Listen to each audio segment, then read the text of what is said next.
not to be the most dangerous, simply for what he managed to pull off. Once again, comparable only to Transformers Cybertron's iteration.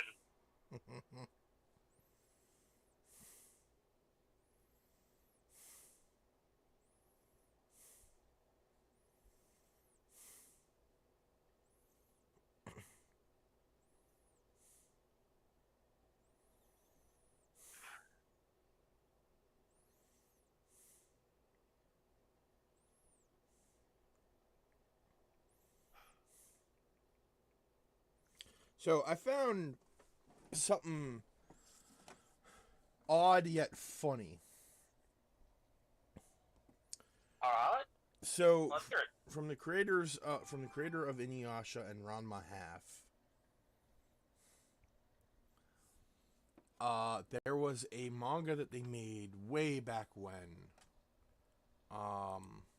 They also became an anime. Let's see if I can find the title, because I can never remember it off the top of my head.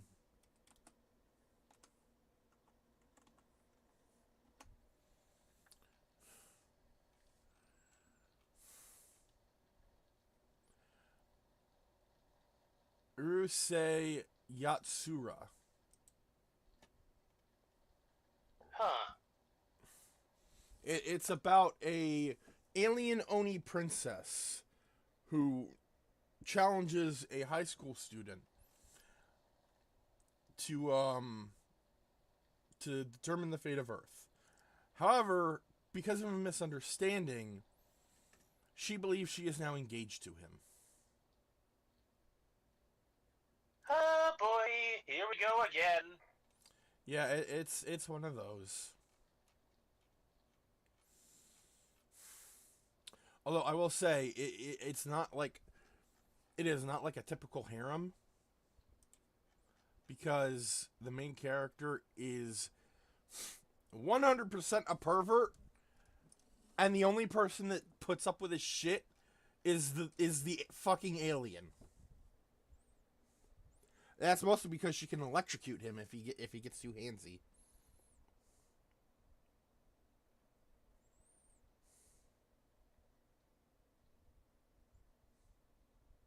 Well, at least there's that. Yep.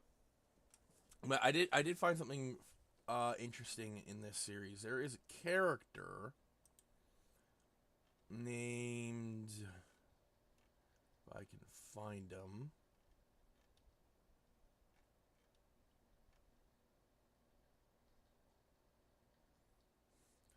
Ryunosuke Fujinami, who Okay. is actually okay. So first of all, with a name like Ryunosuke, what would you assume their gender is? Well, honestly, the mental image my brain painted for that name was more like Sanosuke Sagara from Rurouni Kenshin, just kind of a big, kind of aggressive person. Well, Ryunosuke, they are aggressive. That was half right. They're not big. I mean, they are, a high school student. Um, Let me just click on the physical tab here for the wiki. Age 17, species human, gender female. And I half saw that coming. Yeah, her dad is fucking crazy and raised her to be a boy. This is some Getter level stupid right now. Almost fucking sleepaway camp stupid. The only difference is that Ryunosuke is not psychotic. That we know of. She just wants to. She just wants to be more womanly, man. She just wants to wear a dress. That's literally all she wants out of life. That's hilariously pathetic.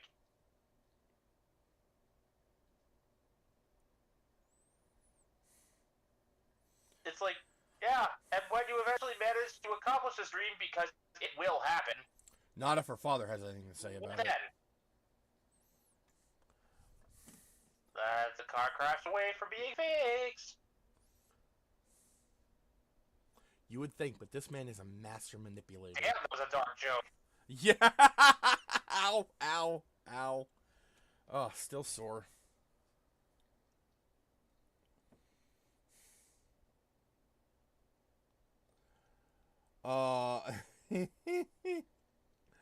So, the thing I find, like, I saw just a random clip of another girl, like, coming onto Ryunosuke, and Ryunosuke's like, no, I'm a girl, and lifts up her shirt to show the binding. See, I'm a girl. And the other girl, Nagisa, just goes, oh, that's wonderful. And Ryunosuke is like, what do you mean wonderful? We're both girls. And Nagisa just says, oh, that doesn't matter. What do you mean that doesn't matter? Keep in mind, this is the 80s. Let me guess. The other one's actually a boy. Yep. He rips open. I feel like I've seen this joke somewhere. He rips open the top of his dress to reveal pecs.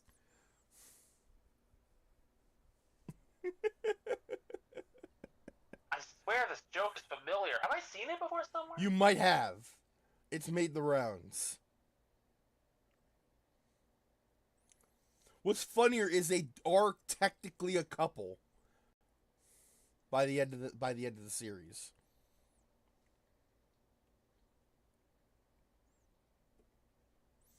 See, the thing is, both of their dads are fucking stupid.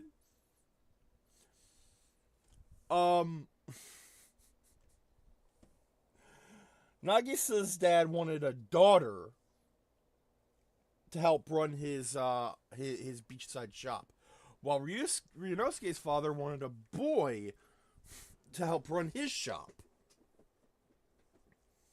So they just raised their kids to be the opposite gender, and also made a promise that their kids would get married. Because they were actually really good friends. The two dads. It feels like you could have done one step without the other here. Yeah.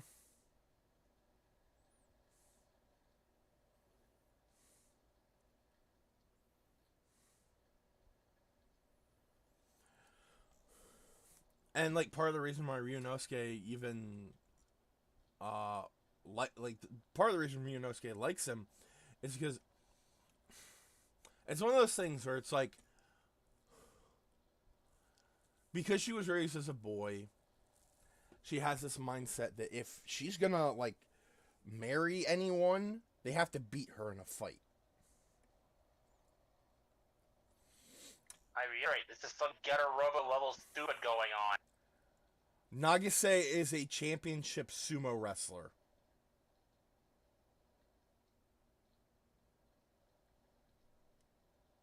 Despite being skinny as fuck. Because anime logic. Or manga logic, I guess. Either way, I found it fucking hilarious. Rule comedy. Anyway, hi everybody!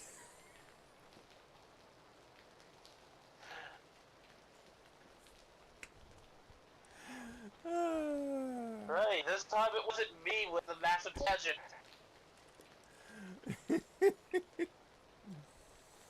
Welcome back to the stream, guys, gals, and non-binary pals, and super skinny sumo wrestlers.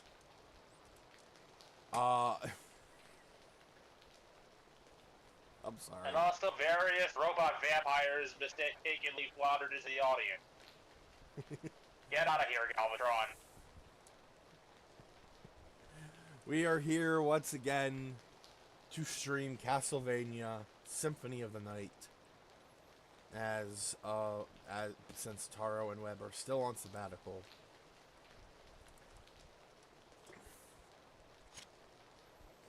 So I actually played a little bit of Rondo of Blood on my own. This game is hard, as befitting a classic Castlevania game.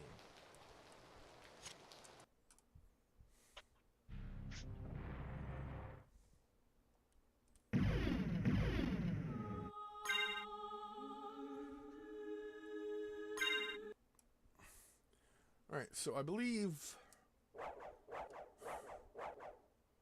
Well, last time we started the game, and if I remember correctly, we actually made a shit ton of progress. Yeah, you were all over the map.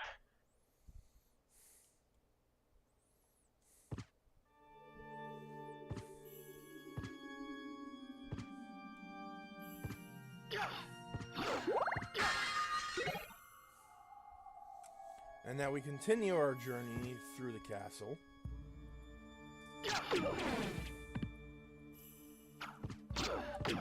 Funny thing is, because of the delay with the street, I made that comment about the map before I even saw the map.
What are you hitting them with? It's like rainbow. Huh? What are you hitting them with? It looks like rainbow fire. Holy water.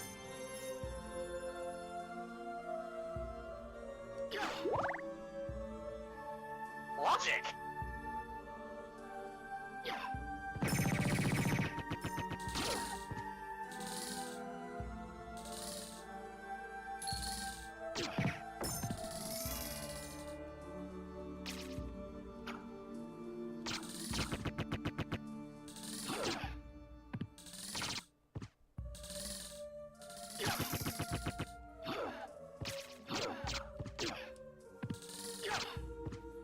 Hold on. Equip. Oh shit, I don't have a... Damn, I thought I had a potion. Evidently, I don't. Well, you have a shield potion at the very least.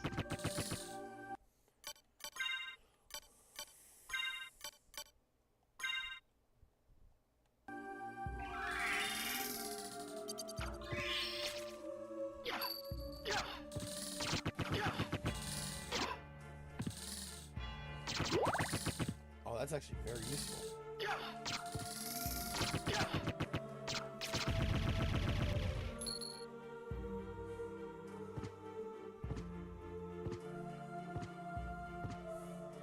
You're welcome for the fact that I pointed that out.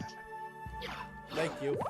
And of course, I can't get up there, so that thing's gonna be back. I'm not gonna bother fighting it again.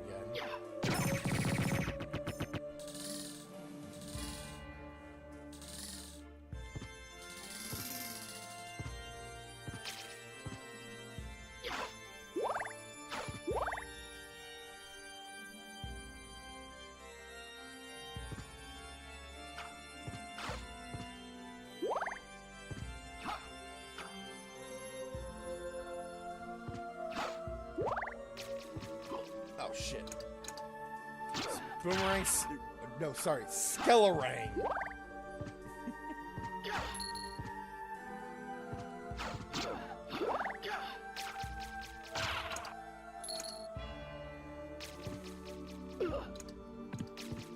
like something Skeletor should be throwing at E-Man. I know, right? Fuck!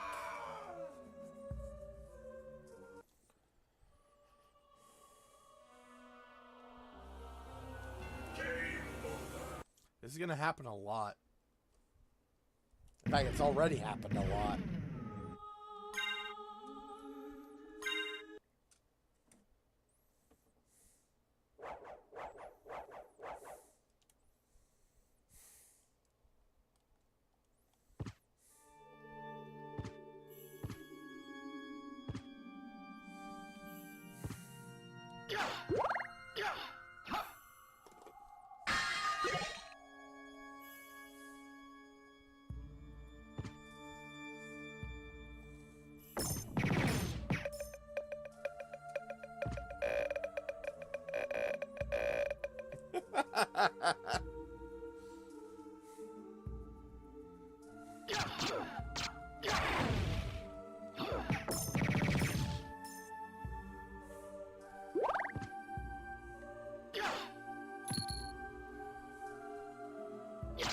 Oh, where you can get enemies to accidentally damage each other. Absolutely.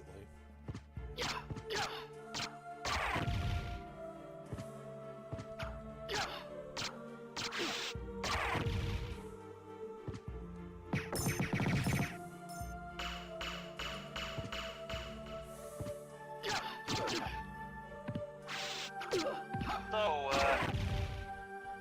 you know that Hot Wheels Optimus Prime, you know, the one that actually had the trailer and everything?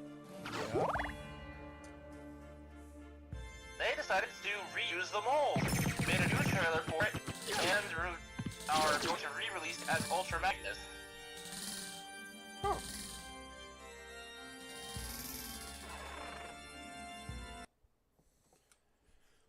Interesting. Okay, Night Shield. I wonder if this will, you know, be better than the other one I had.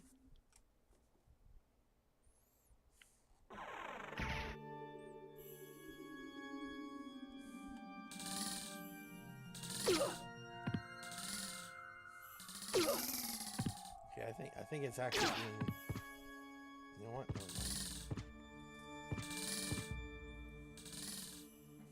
And now I have to wonder, if they're willing to do that, will they have reverse engineered the G1 Ultra Magnus trailer to make a transforming version like they did with Optimus? Probably not. That Optimus didn't have a trailer. The transforming Hot Wheels one didn't have a trailer, I mean.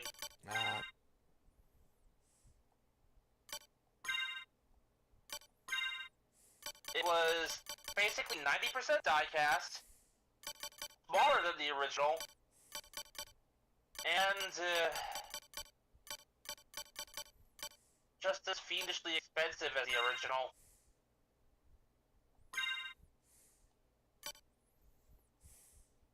Let me put it to you this way, Bear. If you want that entirely die-cast Hot Wheels Optimus Prime, the one that transforms, you'd be paying about the same amount as if you just tracked down the G1 re-release in the cartoon colors that has been put out fairly recently. Damn. For the same amount of money, you could get a larger Optimus Prime, complete with trailer, roller, and basically everything else the original set came with back in the 80s.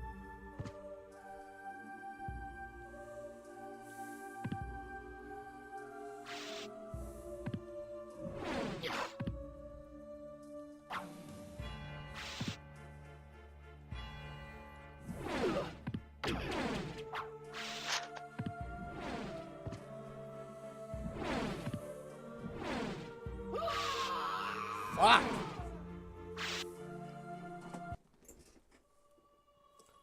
I need potions.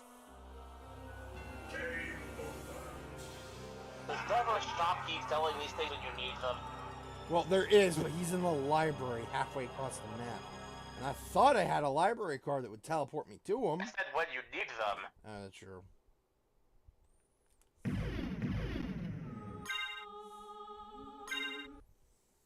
thought I had a library card that would teleport me straight to him, but evidently not. So we're gonna have to backtrack.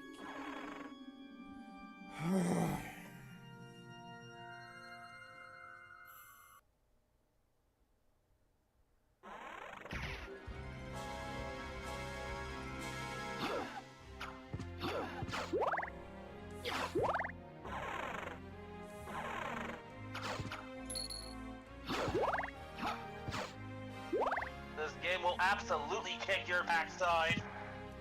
Yes, it will.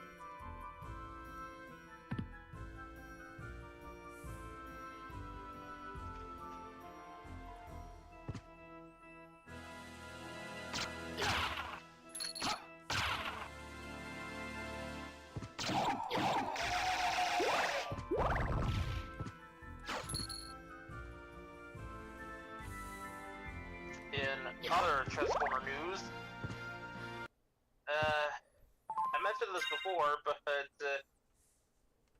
evidently there's some photos of a prototype for Prima floating around.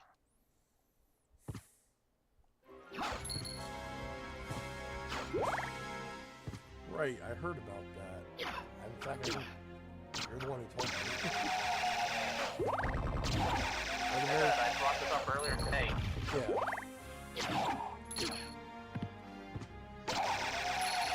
And what I did, Red just went on a spiel about how apparently Prima shouldn't count as a prime because his name is already so heavily based on his creators. But okay. I don't What are you think, trying to say here? I don't think he was saying he should be counted as a prime. Actually, hold on. Let me actually look at I think he was saying he shouldn't be called. I think what he was saying was we shouldn't call him Prima Prime because he's already named after Primus. And I'm like, in my mind I'm thinking, but he isn't called Prima Prime though. Yeah, He's always just been Prima.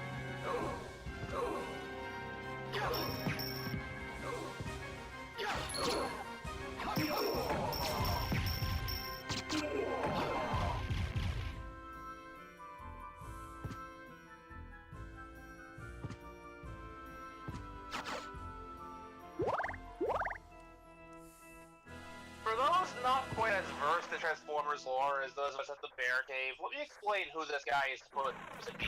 Jesus. More or less. The first creation out of 13 by the Transformers god Primus.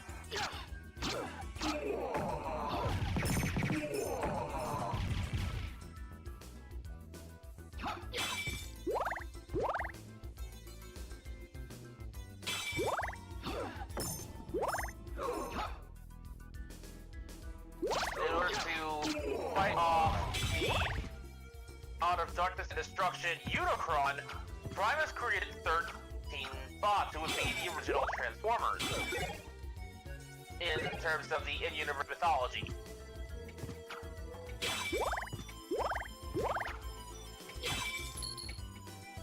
And the leader of these 13 was a bot named Prima, who would also be the first ever bot to hold the Matrix of Leadership, a holy artifact that effectively contains a fragment of Primus's life force.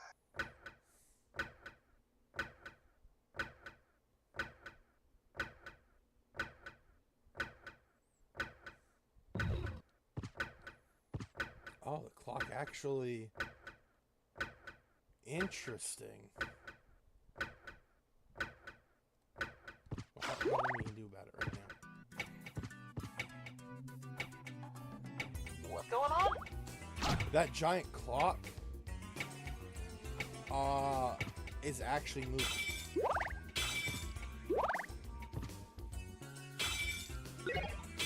And I guess when certain conditions are met, different pathways open up in that room.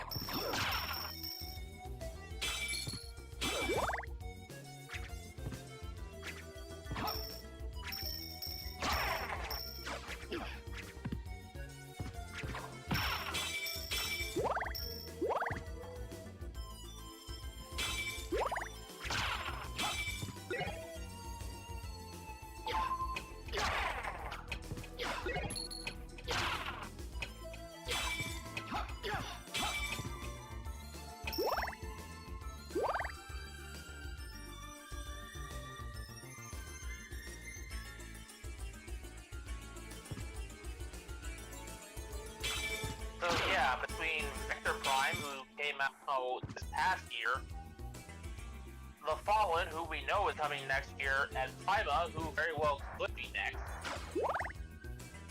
And we know Leech Maximo was on the Fallen's box art, so we know he's coming eventually. I wonder how many more of the 13 are gonna get made figures, and what they'll be turning into. Watch them do all the fun. Oh, I'd be impressed if they did. Especially since the 13 technically has different rosters depending on the universe you're looking at. That's true.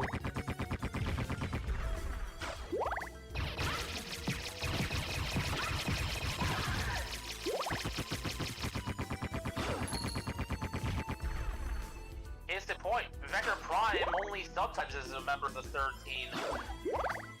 To the point where Red actively refuses to include him in their number. Which, okay, fair enough. If you subscribe to a particular universe's 13, that is perfectly fine.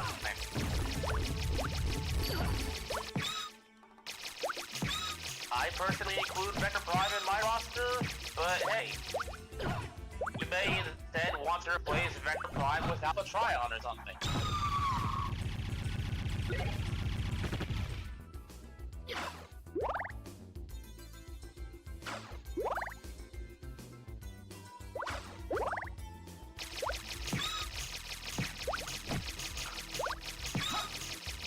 Bye-bye, Audrey.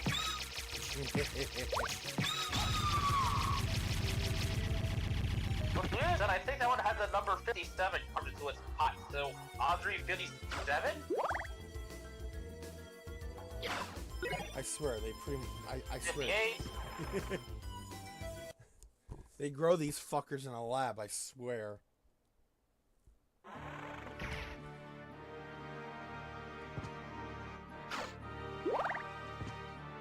Dude, Dracula and a bunch of other vampires in evil botany gear.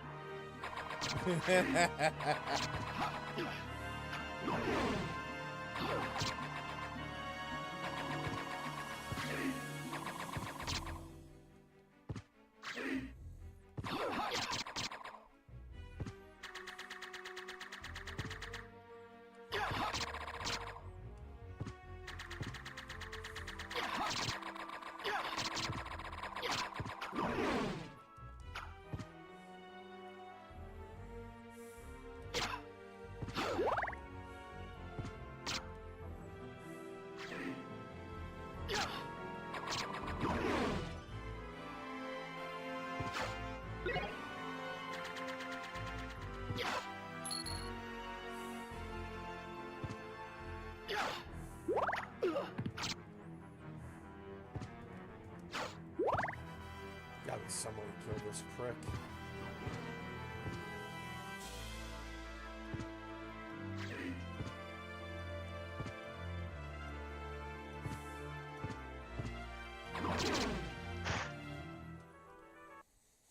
So, you know that Transformers Cybertron and Optimus Prime quote I shared with you earlier? Mm-hmm.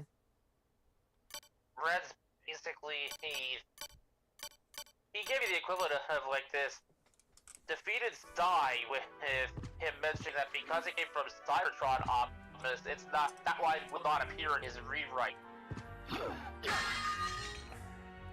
And I'm just sitting here going, yeah, okay. Whatever floats your boat. Since we have established that when he gets rewriting Cybertron, because he can't leave well enough alone, he's going to omit Megatron/Galvatron entirely, leaving him dead after the events of Energon.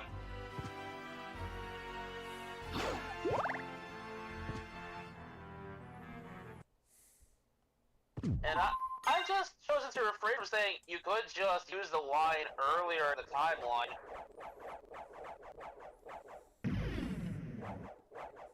Like, this is a final confrontation style line anyways, so it fits for any final battle between Optimus and a version of Galvatron.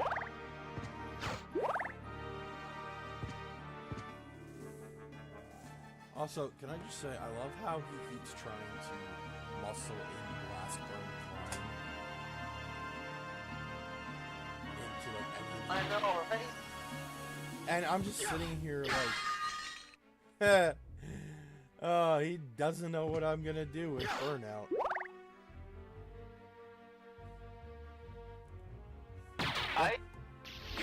Okay, so that bit about him wanting his character to have a very specific reaction to Tarn, I shared that with Kraken a little bit after I saw that comment. Oh, if you had been there to hear her tear this idea to shred.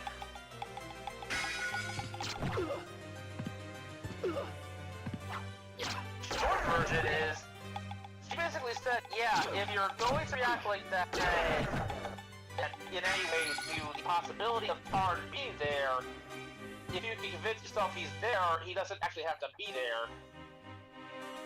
If you're gonna have this reaction, why would they put you on the ship in the first place where you can potentially freeze up in a danger scenario and lead to people getting killed?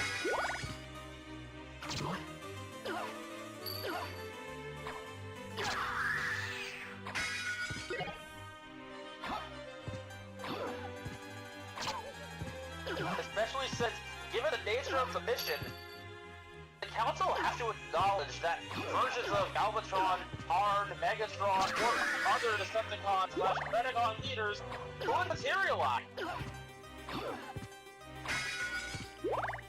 Yeah. So if there's a bot that has this kind of very specific reaction, this very specific individual, and versions thereof, why would they put you on a ship that could feasibly encounter one? Also, like, with the way I have things set up, he would never have known Tarn unless he was, like, as old as Optimus.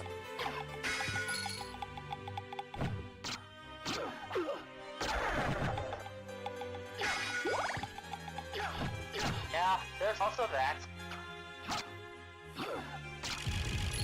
The only way that could work is if Burnout himself was dislinked.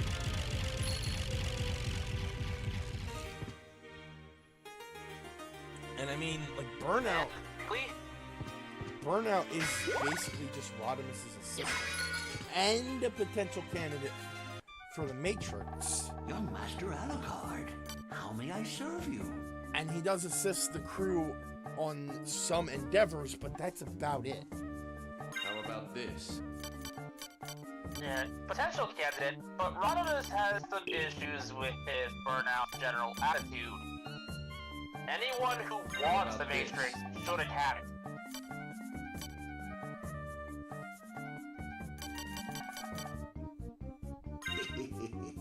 Thank you. Thank you. Thank you. Like, he's heard way too many horror stories about how people like Starscream. You go, yeah, okay. That's why he No, in Rodimus's mind, if you want the Matrix and the power in between, there is something wrong with you and you should not have it. That's why he has him as an assistant. He's trying to, you know, as an apprentice, rather. He's trying to, like, bring out the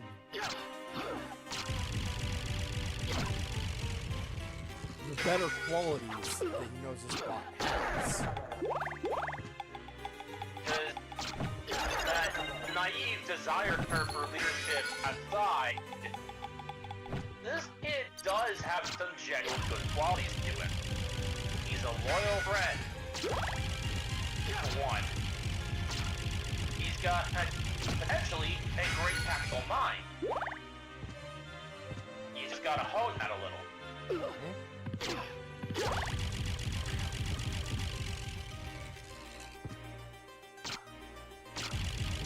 And the thing here, this guy knows that you're going to have to make some tough decisions when you're put in a leadership role. He's just a little too eager to get into the role and make them.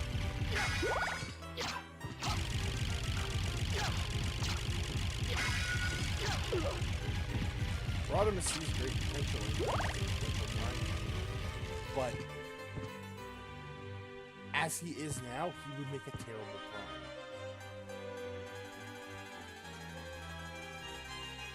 When he's not at Rodimus' side, our currently serving Prime typically has Burnout helping up, or Magnet.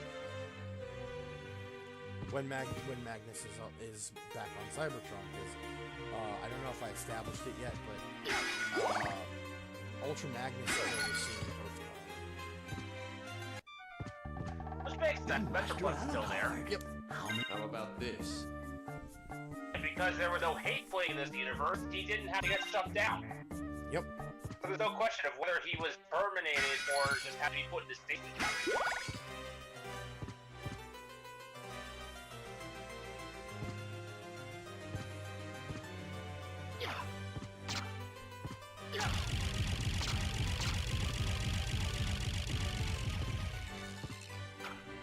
So yeah, Ultra Magnus is filling his designated role as Kitty Commander.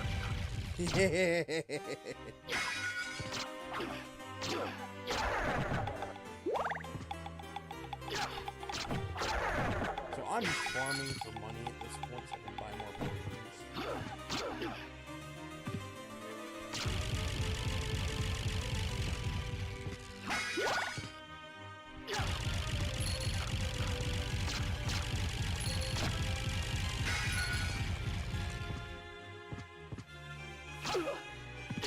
And in contrast, the closest thing I have to an OC that got shoehorned into the story is a displaced Optimus Prime from one of my own fanfic universes that happens to be serving on another ship. And I remember I originally thought Checkpoint would do this. Not realizing Checkpoint is an actual character. Yeah, Checkpoint's an actual character. I took a character from the Transformers Energon universe and tooled him to be appropriate for G1 for this particular story.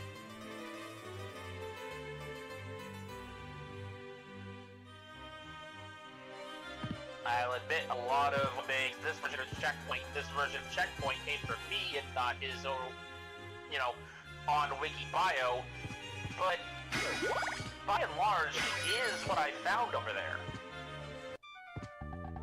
Young Master Alucard, how may I serve? How about this? Thank you. Strict but fair. Yep. And he's strict because he cares so deeply about the people he's in charge of.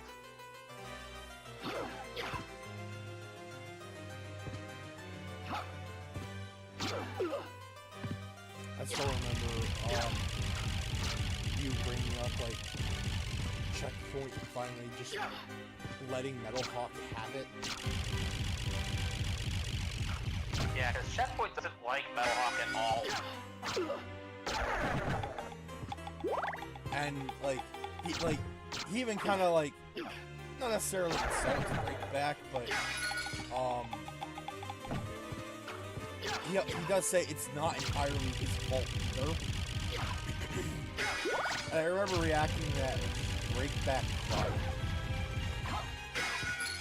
Just bursting in tears of joy as someone finally beats with logic and common sense. Yes. You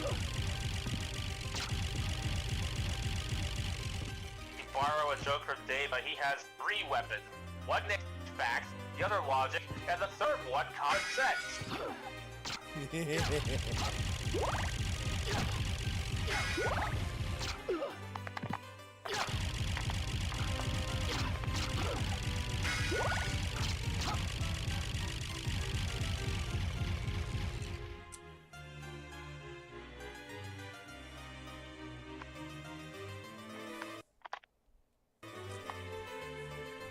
I should go find a place to save before I continue on with this money grinding session.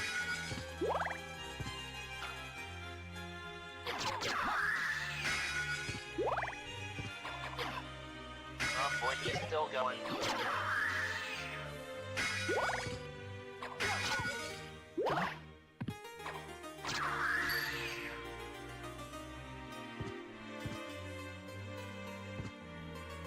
And he's on a completely unrelated tangent.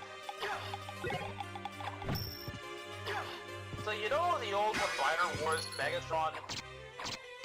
Yeah? The one that actually had moving tank treads? Yeah?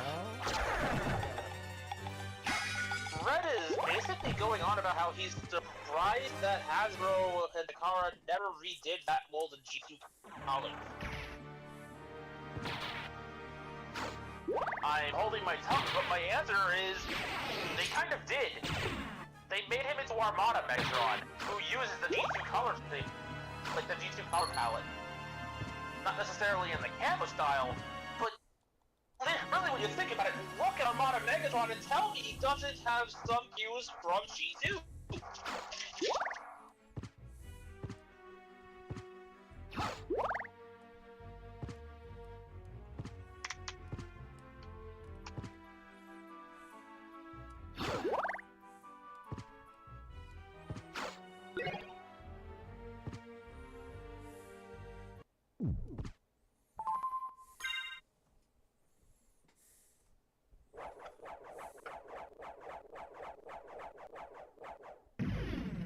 Anyways.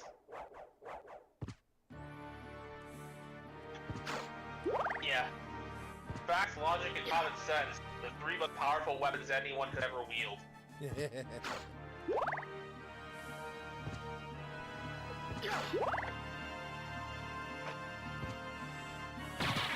thing they're gonna hand him a neutral bot. I love how there's just a skeleton hanging from here.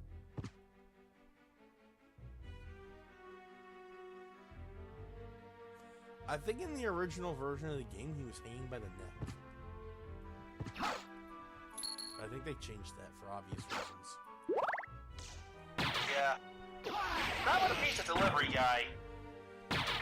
Dracula put there because he got the order. Because somebody got the order wrong and put garlic on the pizza. He was left there as an example for all pizza delivery boys.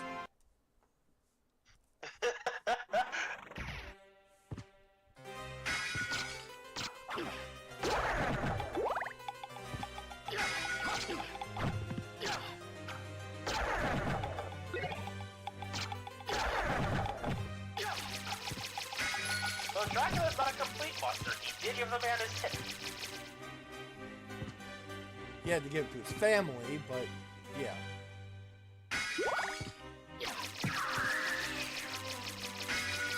He sent them back with an envelope full of money.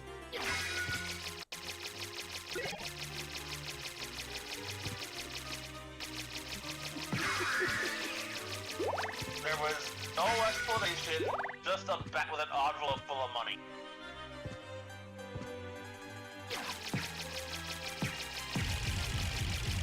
Weirdly enough, it was a fruit bat this time.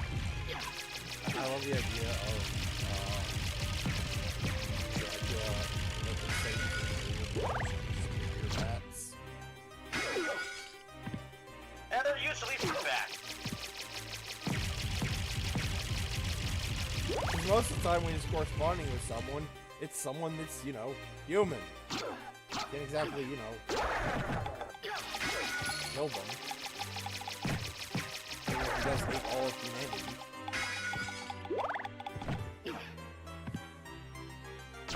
Which is funny considering how many humans But you're actually... useful, you're useful. Yeah. Basically, yeah. Considering some of the humans that have worked for him over the centuries.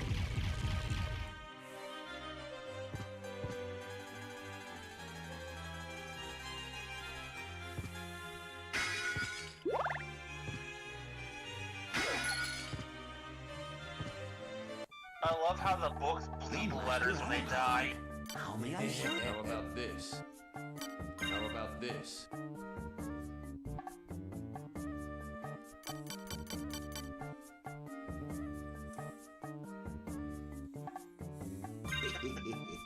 Thank you.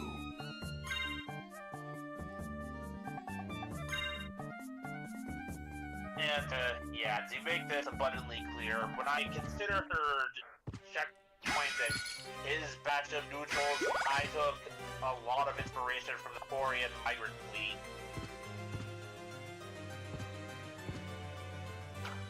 From Mass Effect. Makes sense.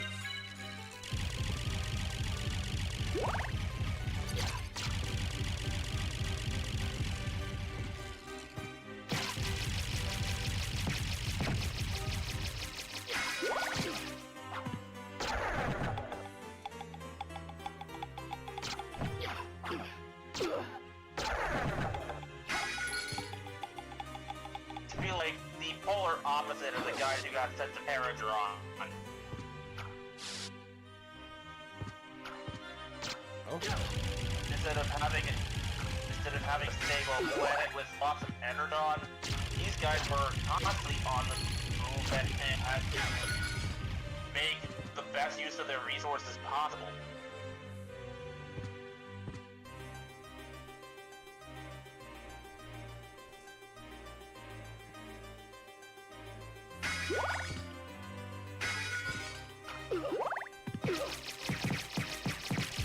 I'm using a book to beat a book. Oh, the profanity!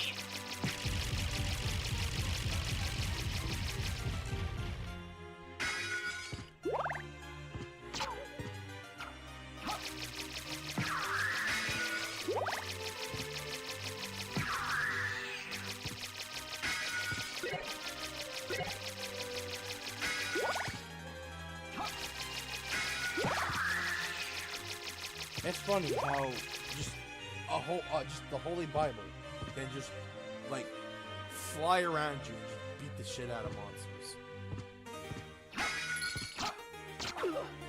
Some of which are just other books.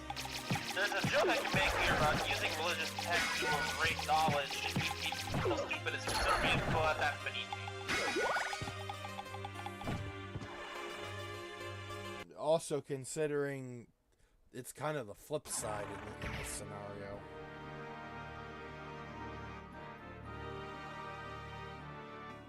At least a little bit.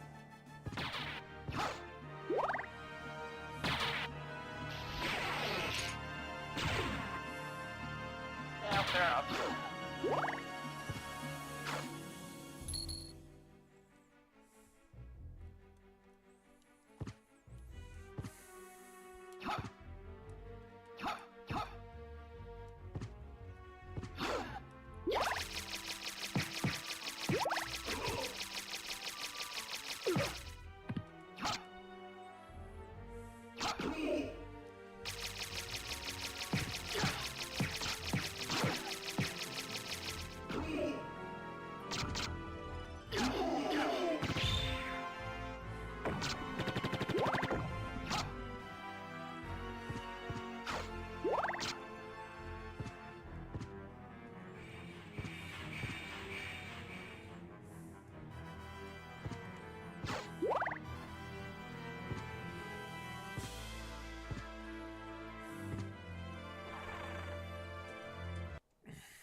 Actually, wait a minute.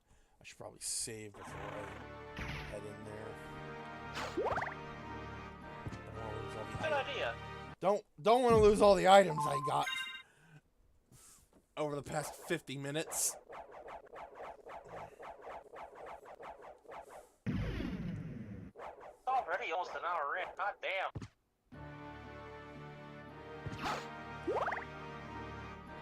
Well, we are legitimately already almost halfway through the stream. Yep.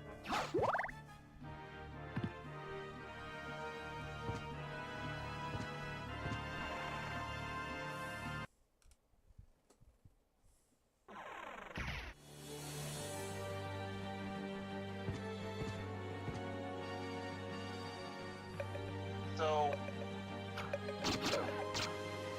earlier today, I also told you about the upcoming DLC pack for Gundam Breaker 4, and I mentioned one mobile suit in particular. The Gundam F90. So, I don't know too much about the side story it comes from. What I do know is that it is another case of a Gundam with modular equipment. I know this only because I found, like, when I was online, like, looking for Gundam stuff, I found a bunch of F90 stuff, like, different packs, different equipment, and I'm like, whoa, where did this come from? Yeah, it's a really neat machine. It has, I am not kidding, an equipment pack for each letter of the alphabet. Oh, that's actually pretty cool.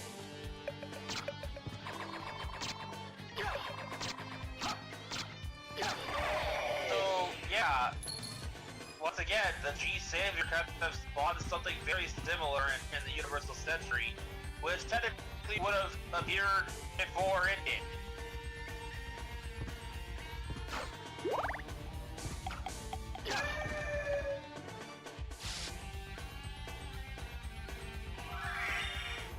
One of these equipment packs is literally just wearing a goddamn rock as a freaking suit of armor.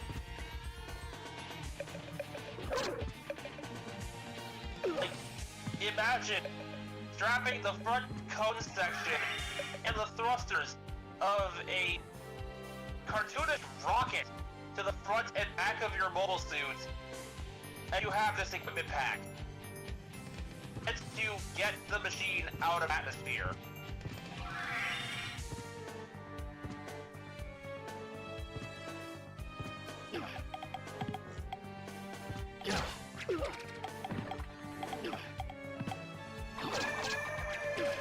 No!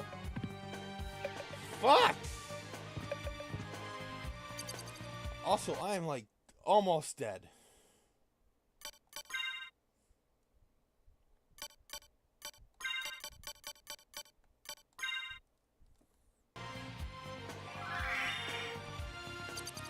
Yeah,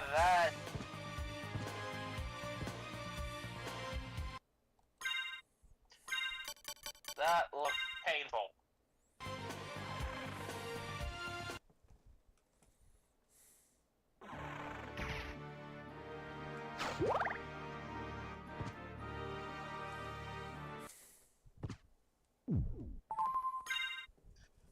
The fact you don't have too many projectile weapons.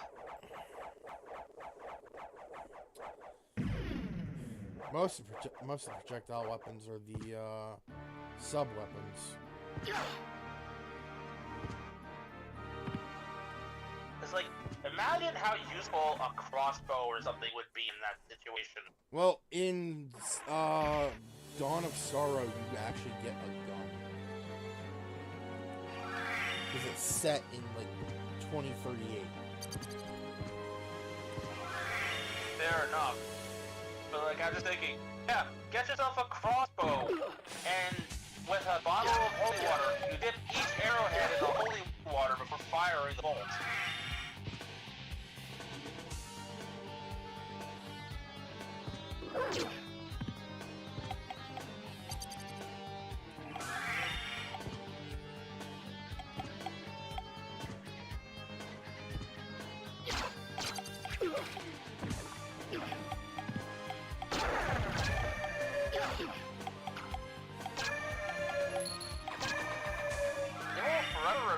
my one big question.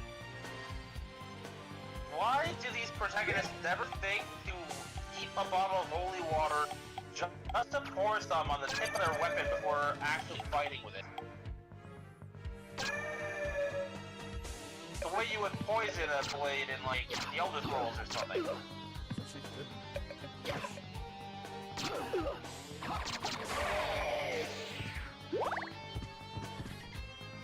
Alright, so I got a pentagram. What does that do?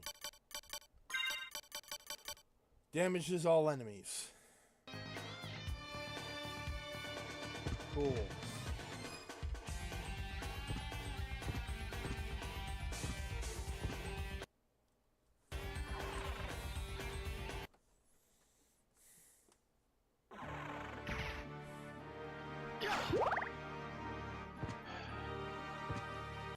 My internet's trying to be particularly stubborn today, but I will not be driven away that easily.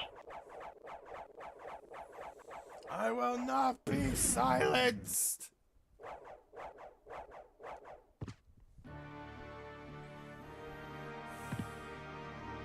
Why do the sound alerts have a red background? The entire thing looks different. I guess. That's what I'm thinking.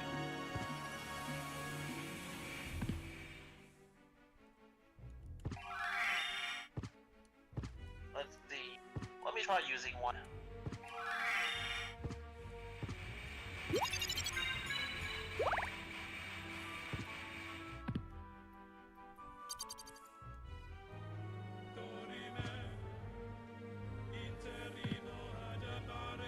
The new graphics and backgrounds are interesting, at least. For me, it's still purple. It looks different for me. I'm actually looking at, like, the screen and the buttons and whatnot.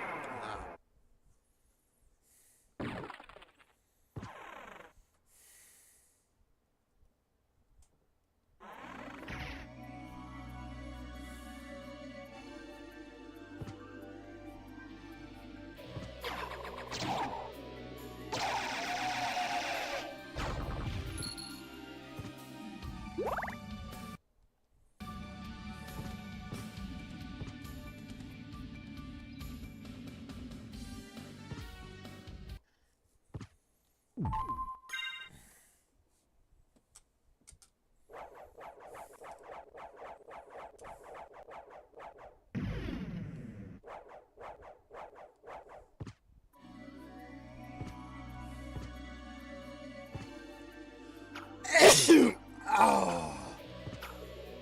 Bless you.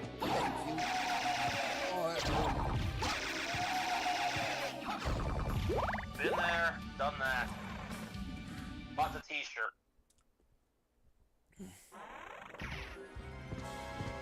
It sucks being sore and then having to sneeze. Once again, been there, done that. Bought the t-shirt.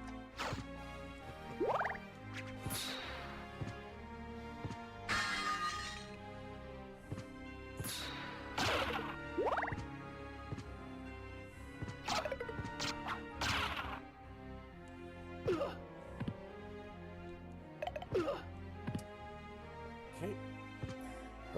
There we go.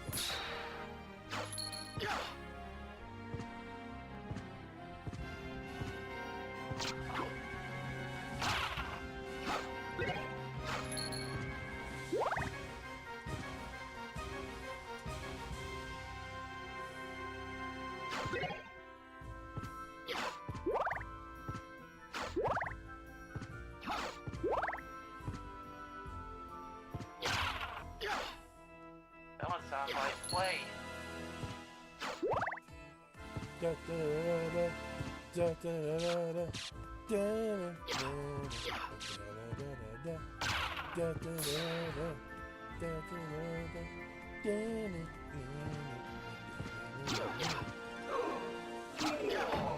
funny you said that. It was really taking a while to load in.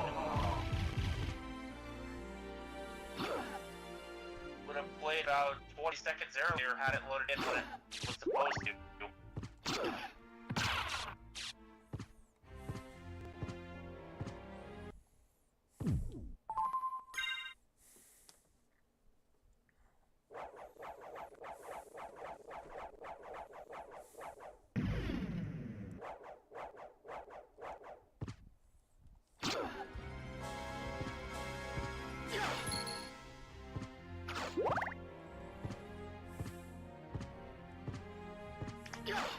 So, here's a little something.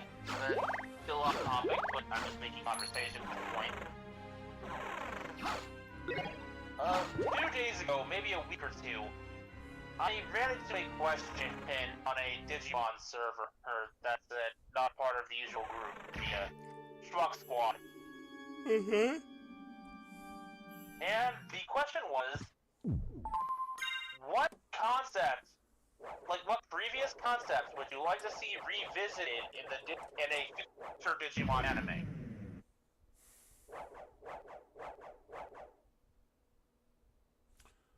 I've seen some people mention Digimodify, others mention Armor Digivolutions, someone mentioned Digicross. Honestly, I would go with the Armor Digivolution. That's what I said too. Because it's an interesting concept that, well, I feel like they really didn't get used to its potential. I mean, they used it as much as they could.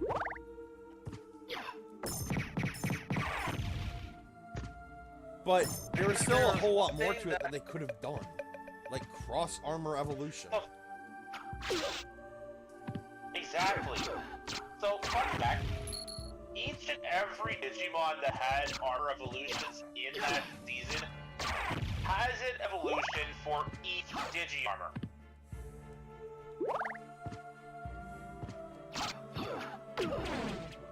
To use Vmon, for example, he has an armor evolution for all 10 Digi-A. Well, 11 if you count the one for kindness that never materialized as Joe.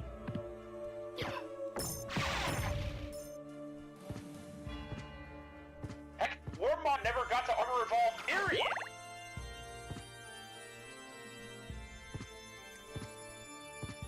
Yeah, remember that Buchimon thing? Yeah. Yeah, that is Wormmon's dedicated armor evolution. If he'd been allowed to armor evolve with his respective rest in Digimon Season 2, that's what he would have turned into.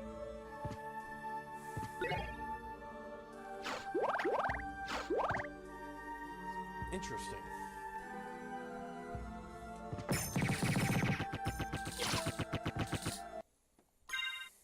He also has, surprise, surprise, a rival counterpart for Flamedramon when you use the Digi-Egg of Courage to armor evolve Wormmon. Oh.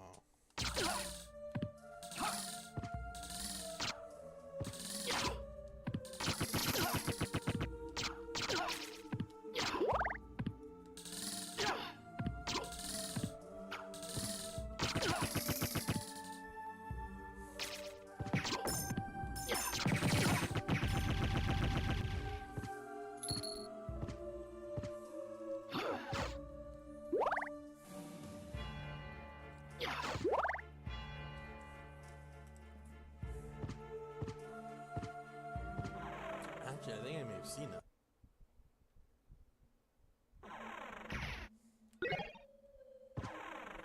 Like, I think the first time we saw one of the 02 kids' alternate armor evolutions in a show, at least the earliest I can remember, was the use of Swanmon in Digimon Frontier.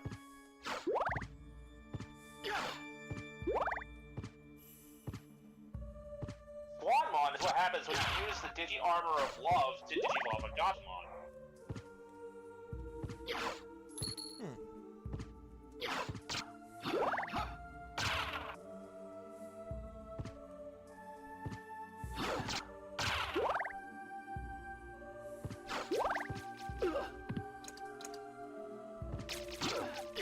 Also, I might have used another one in my own Digimon story. Do you remember Possumon by any chance? No, but with a name like Possumon, I can only think of what that could possibly be. It's this little cartoon possum that floats by holding these colorful balloons. Oh, yeah. No, I remember that. I used that for Black Gatomon in story, but that is actually Gatomon's armor evolution, the Crest of Time.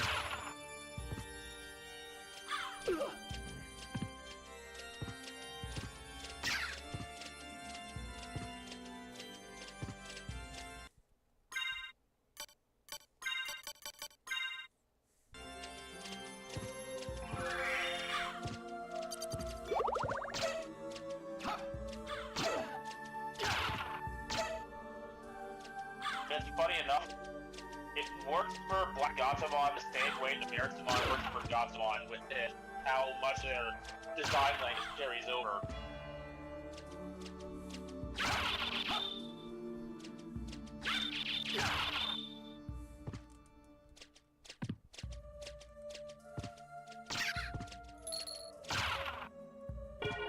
I think Maildramon also appears somewhere.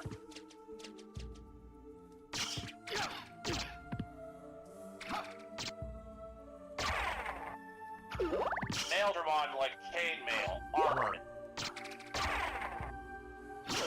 That's another Gatomon evolution, this time with Nita's Egg of Miracles.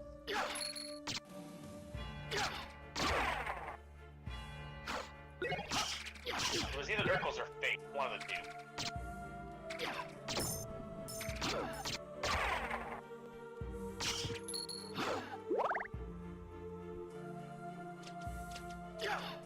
Honestly, speaking of both those Fate Miracles, I think there's still people angry at the Hurricane Touchdown special, specifically for what it did to Gatomon. And that's give her a Cat Mega that had to carry over into Digimon Frostbite. Yeah. To sum it up as quickly and simply as I can, people were not happy that Angelomon did not digivolve into Wokon. They were mad that they didn't get the hot again. They were angry that they got a cat dragon.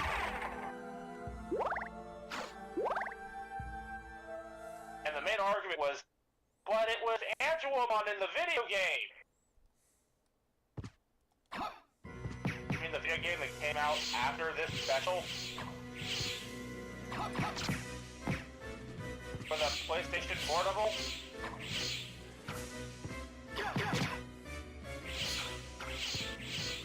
Not to knock that particular console or anything,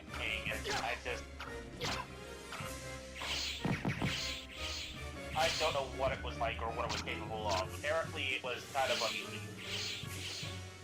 It had its highs and its lows.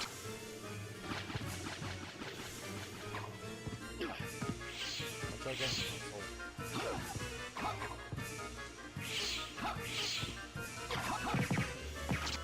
Like, the video game in question where Gatomon got digivolved to a Faunimon via Warp Digivolution. That was apparently for a video game that was effectively playing through the first season of Digimon from beginning to end.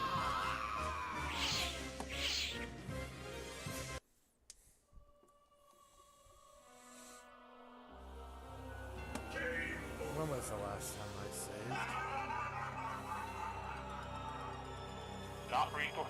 Not recently enough. That is about the only answer I can offer you. Not recently enough.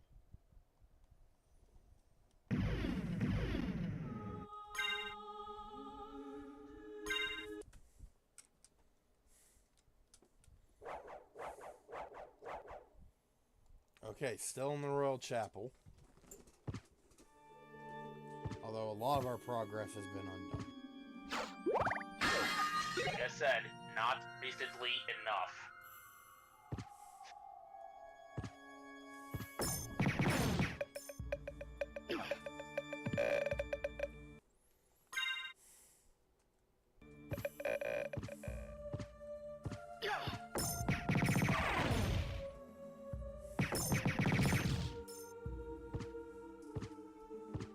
But like, as far as other mechanics I'd like to see come back, though.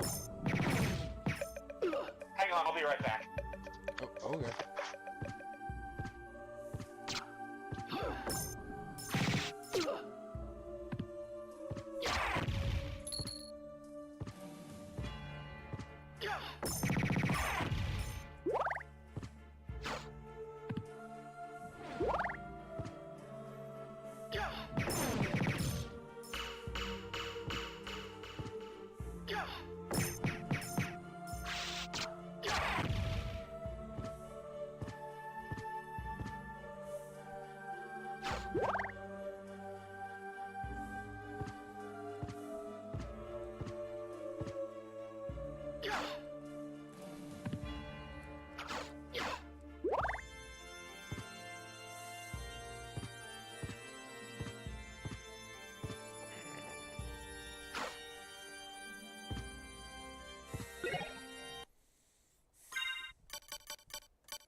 Okay, I'm back. Welcome back.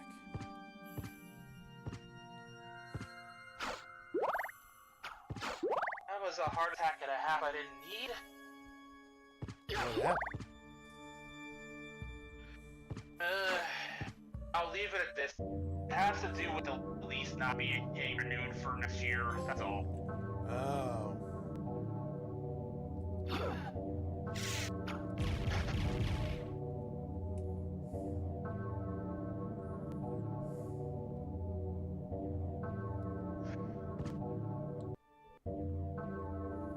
Anyways, as you modify, I'd also like to see used because I feel like it had a bit more potential than it was shown.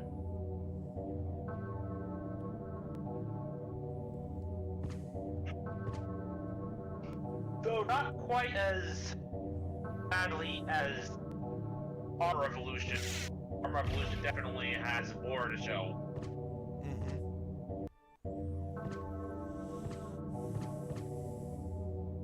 Like, imagine having to combine armors for stronger evolution. That would be cool.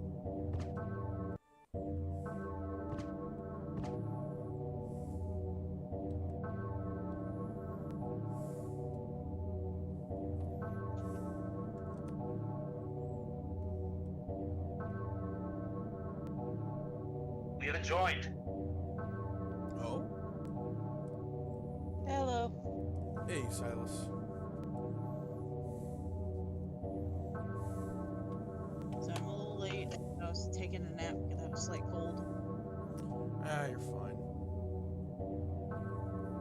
Made some hot tea, took some more Flonase.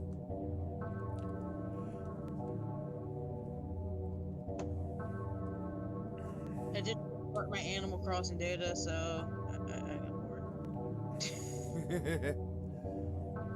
And now since Sammy is Silas in the game too, so it makes it a little easier on me. I am never, ever undoing my save file on Animal Crossing now. I finally managed to get out of debt with them for good. I've done it twice now, so I know I can do it again. It's not as hard as he makes it sound like. It isn't, but it is tedious.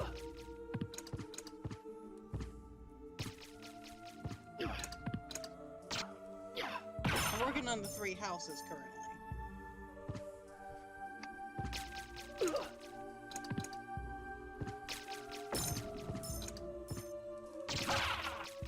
So I got my Switch pulled off my dock so I can play it while watching the stream. Nice.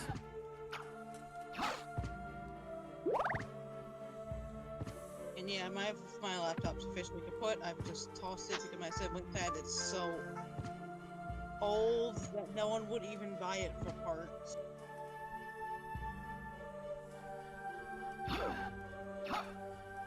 They had it. They was pre-owned when they got it. They doubt anyone's gonna pay more than $10 for it, even for parts. You see if a museum will take it. The screen's cracked and no sound comes out. Oh, hey, look! Another dinosaur!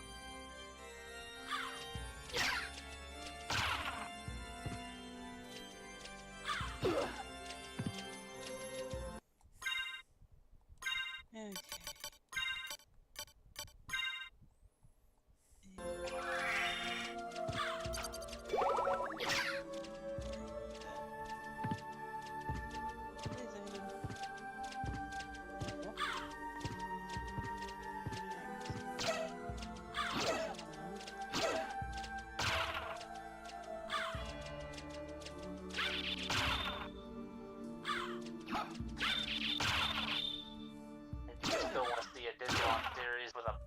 As the protagonist partner, though.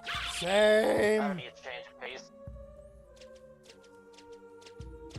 Like, even if not the main character protagonist, Digimon, then at least part of the group. Let my fluffy buddy have the spotlight for once. He's just as marketable as Agumon ever was. So, like, maybe on, more so because he's fluffy.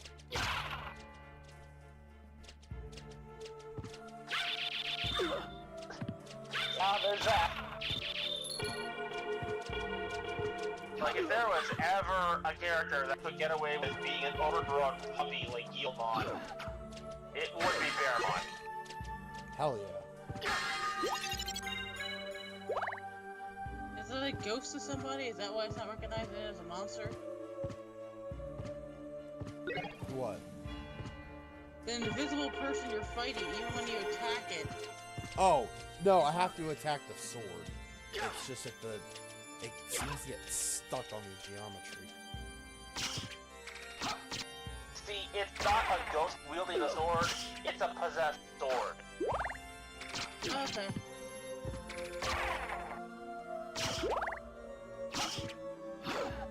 I was just wondering.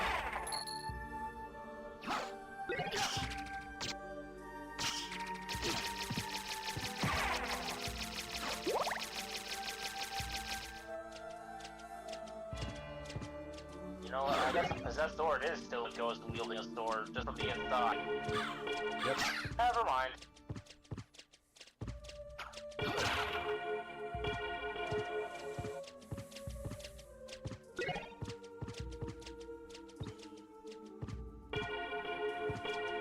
bitch packed a skeleton with a Bible. Hell yeah, I did.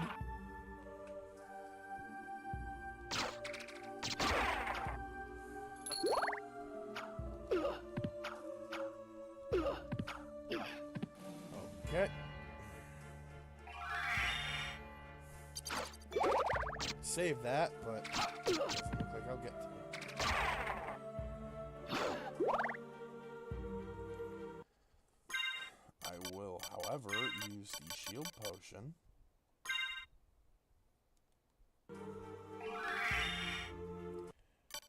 And the strength potion.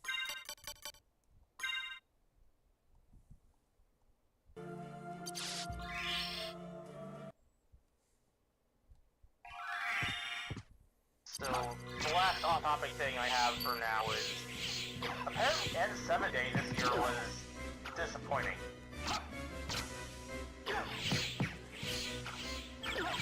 Somehow enough is People were hoping for news of the next Mass Effect game that we knew was in development for years now, and we got nothing. I mean, BioWare did just come out with what the new Dragon Age, the new Dragon Age. That people apparently really hate. At this point, I have just been satisfied with saying, yes, it's still in development, we're still working on it, it's not ready yet. I I would have been satisfied with that. I know not many others would, but I would be. You look like you're doing well for yourself. And? I think You what didn't most people come here wanted to was a flatter me. trailer. True. Do you know the name Richter Belmont? Belmont. Of course.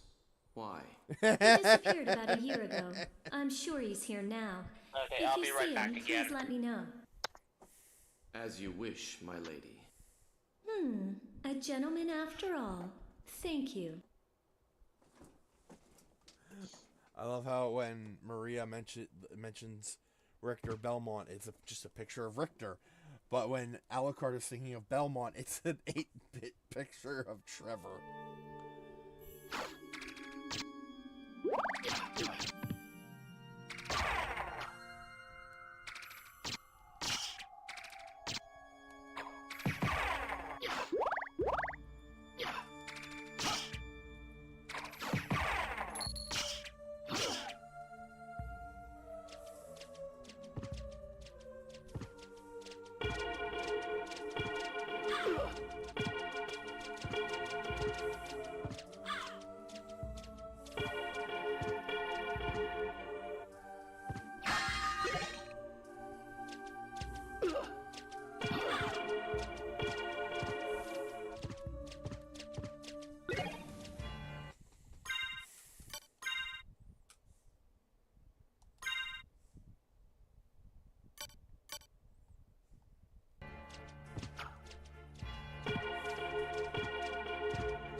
Finally, a save point.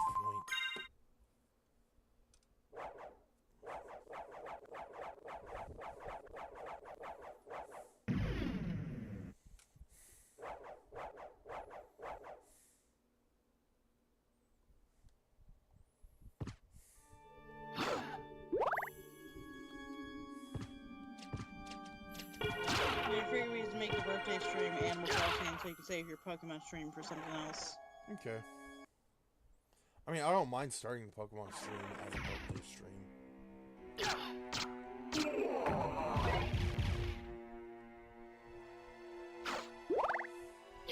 Then again, I just thought about it.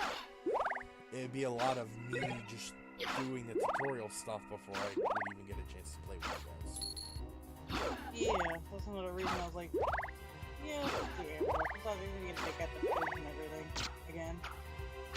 Not peaches, apples, and peaches. Nice.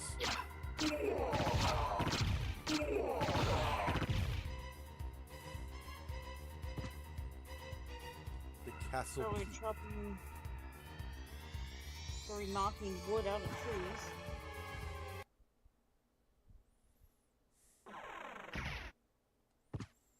At the point where it gives you the ladder thing, so you can get the trees up here. Museum's currently being built. Shops are already open.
Speaking of Castlevania, I found a funny picture where it's Dracula, Alucard, and I think it's Dracula's wife, and it's the new Christian anime mascot girl going, we decided to adopt the sassy lost child. I was like, the heck? I saw that. I saw the first part of that too, where Goose, I believe it's the name of the mascot, went up to Dracula and just went, "Die, monster! I have the power of God and anime on my side." And Dracula just goes, "He's a sassy lost child," to a chuckling Lisa.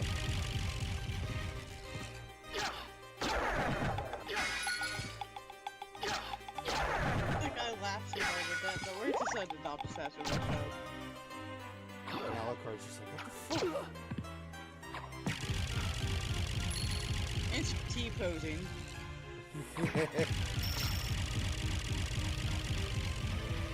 And this fact that Alucard says, I'll wear black when they invent another... I'll stop wearing black when they invent another color. Like a darker color or something. Yeah.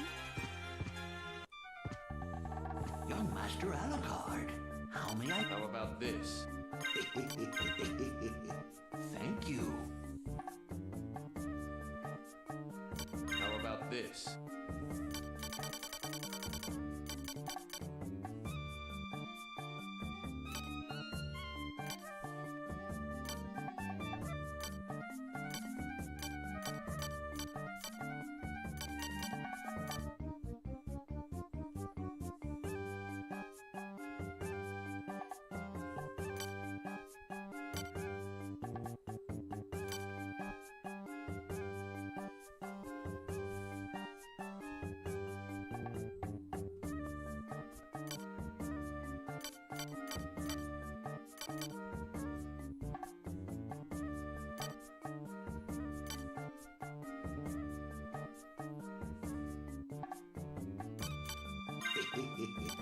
Thank you. Thank you.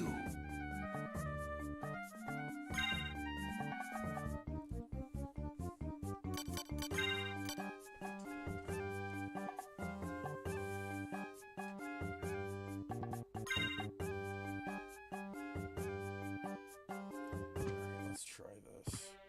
Try up to Oh, neat.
I'm gonna build up as many hearts as I can and then try to take down that one asshole at the bottom of the stairwell.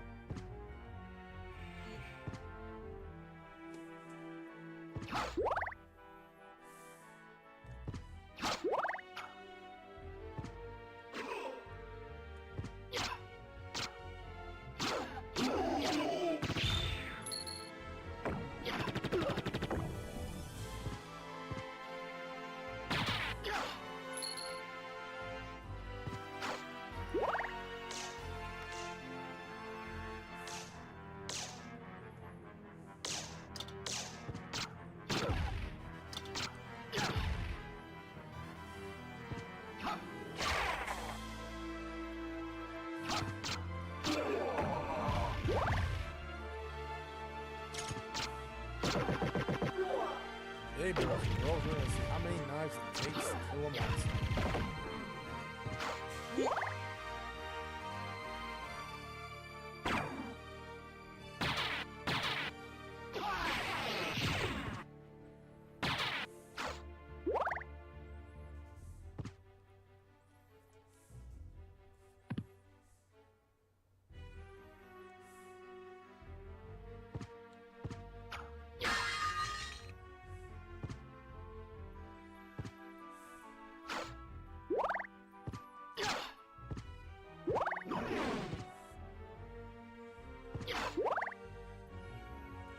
Find a knife. There.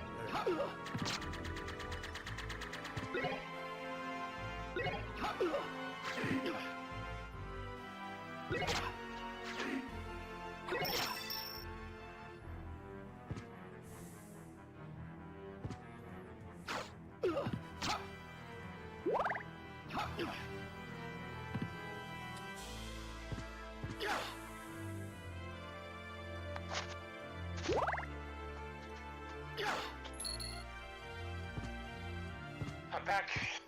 Welcome back.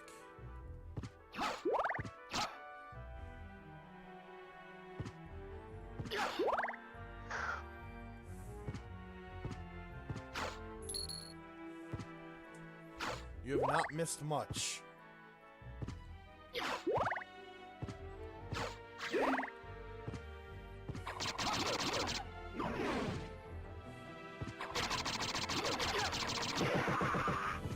I killed him!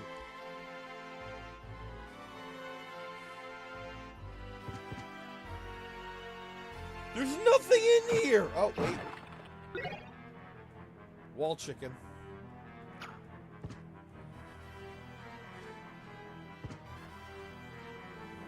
All of that.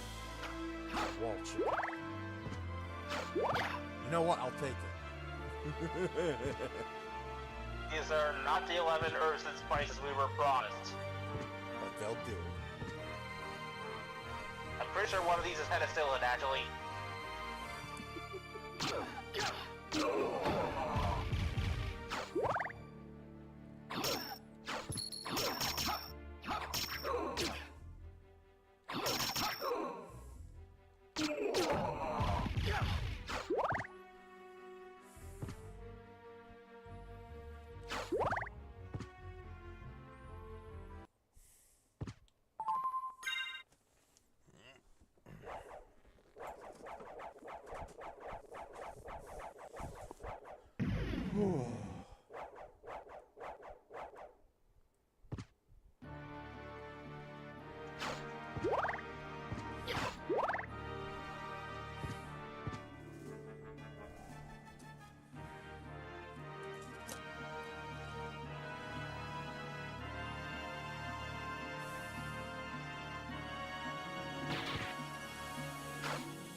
What's the parallel dimension have I walked into that the YouTube stream actually ahead of the Twitch one.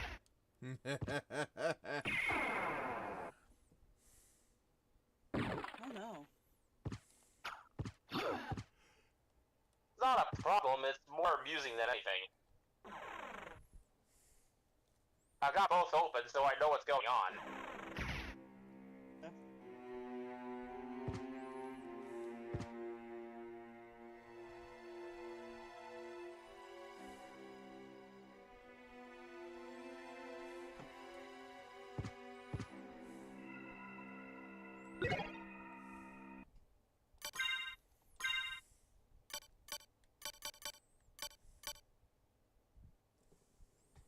Wait, what?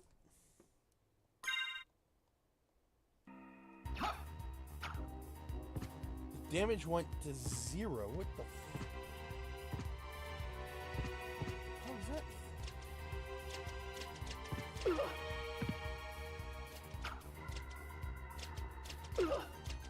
Well, I could actually, hit something and see.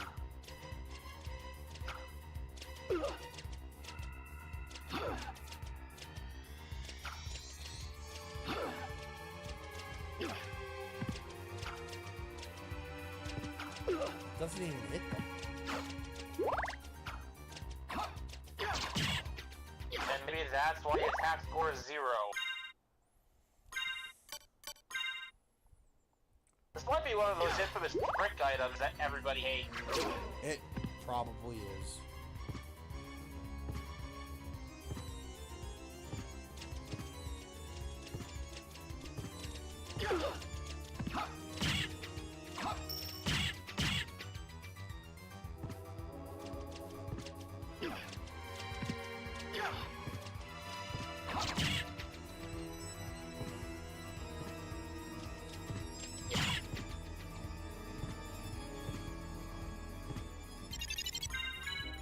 Stone.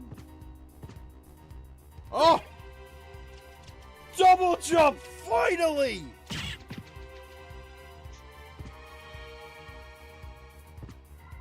Think you made it this far into the game without it. Like, that's a collective, what, 3.75-ish hours in? Yeah?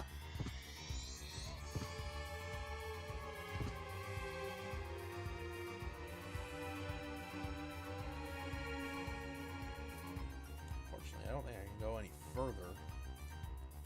Even with a double jump. So... backtrack, fucking backtrack.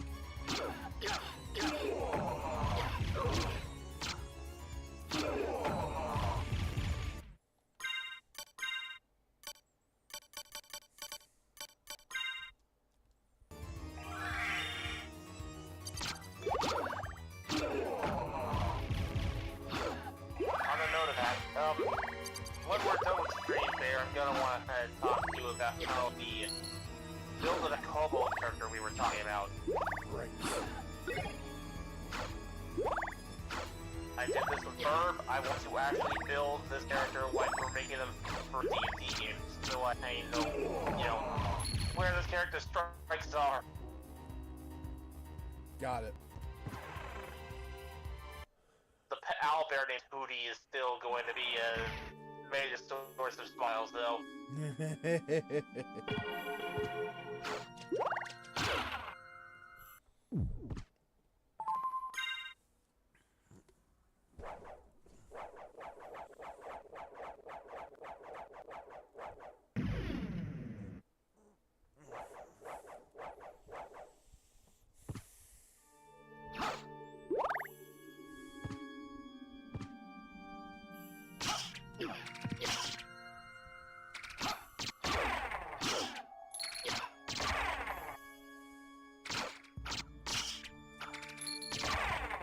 You've still got 20 minutes, but it's also, we don't know when we're gonna get to the same points again. That is true. So it's your call, because it's your show. You going, or... I'm gonna keep going because there's something I want to do in the staircase. If I can. Get to the staircase. Alright.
Ha! Now that I'm finally capable of double jumping.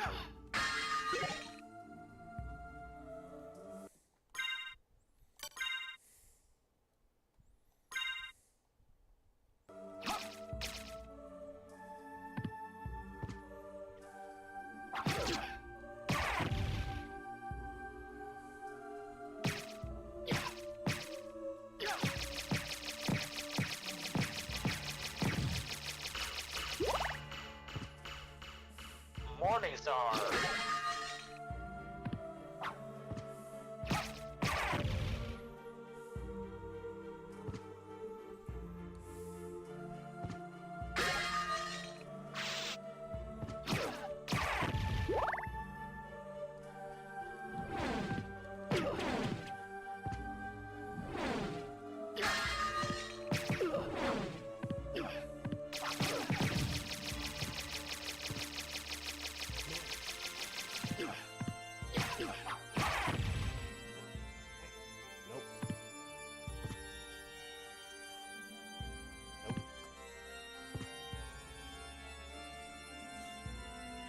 Come on. Tuck in your legs, Alucard.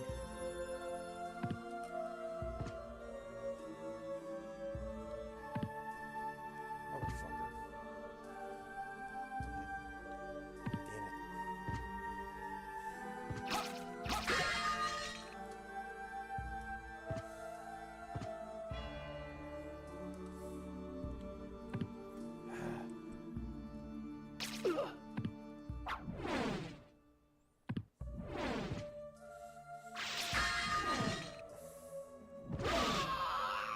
All right, we're done.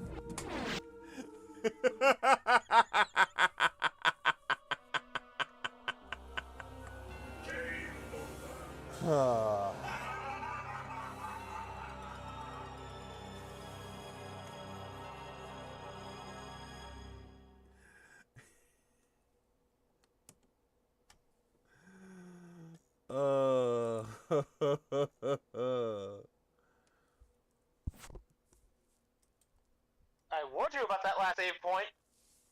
You did. You did.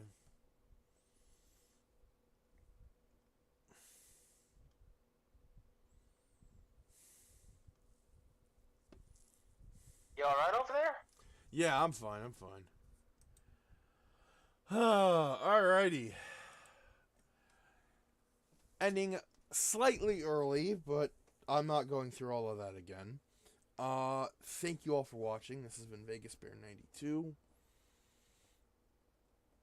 Mekumon. This.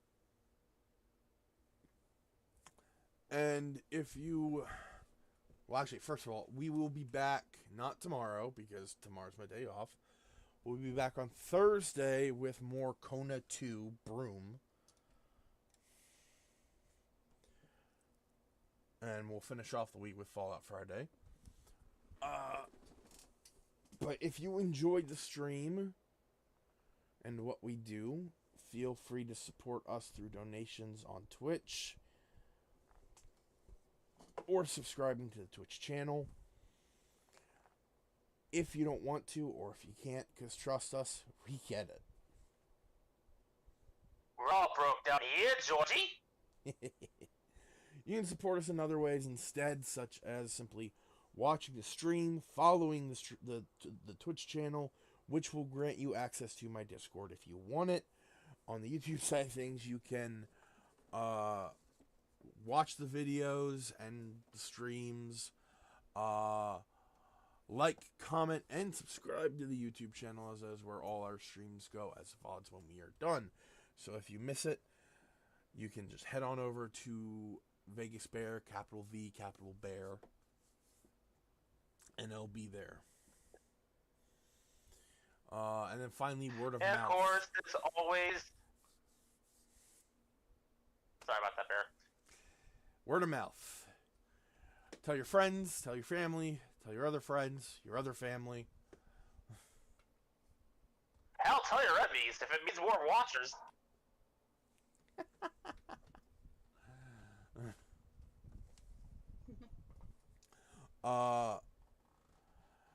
share the videos, share the streams, share the Twitch clips. Get our name out there, because I am not good at networking.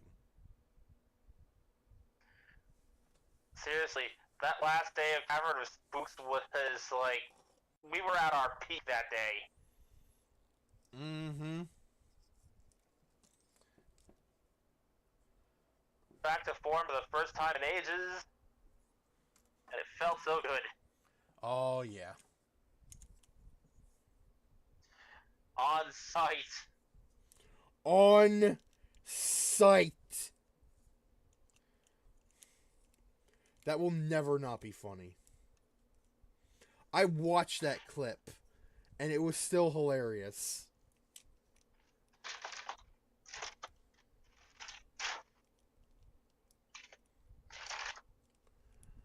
And I'm Wooly! You're alive! Cut to Amanda try to beat the shit out of him. Anyway, as I said, thank you all for watching. Stay safe, stay comfy, and we'll see you guys next time. Peace.